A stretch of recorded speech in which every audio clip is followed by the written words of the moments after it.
तर परवाच मला एकाने प्रश्न विचारला की सर मला केस गळत आहेत, मी काय लावू? मिनॉक्सिडिलच लावू ना, एनी डर्मॅटोलॉजिस्ट तेच सांगतो एनिवे. तर असं आहे का बरोबर? तर नाही. कारण पहिले जेव्हा पेशंट येतो की तो म्हणतो की माझे केस गळत आहेत किंवा केस थिन होत चालले आहेत, त्याच्यामध्ये आम्हाला नीट हिस्ट्री घेऊन नीट एक्झामिन करून मेनली 2 कॅटेगरीज असतात, बाकी एक्स्ट्रा पण खूप असतात. एक पहिलं म्हणजे मेल पॅटर्न बॉल्डनेस किंवा फिमेल पॅटर्न बॉल्डनेस, ज्याच्यामध्ये जेनेटिक्स मेन काम करतं, त्याच्याचमुळे त्याला अँड्रोजेनेटिक ॲलोपेशिया म्हणतात. किंवा दुसरं म्हणजे टिलोजन एफ्लुएम. तर टिलोजन एफ्लुएम म्हणजे ॲक्वायर्ड कॉजेस, की स्ट्रेस आहे का, न्यूट्रिशनल डेफिशियन्सी आहे का, रिसेंटली काही फीवर झाला का, डेंग्यू मलेरिया, कुठे ॲडमिट होते का, ही एक गोष्ट. आणि दुसरं म्हणजे जेनेटिक कॉजेस, सो त्याचे वेगळे प्रकार आहेत.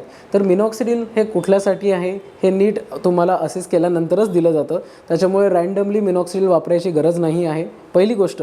आणि जरी डॉक्टरने सांगितलं की मिनॉक्सिडिल वापरावं लागेल कारण ते अँड्रोजेनेटिक ॲलोपेशिया आहे, तर ते वापरण्यात सुद्धा काही चूक नाही आहे.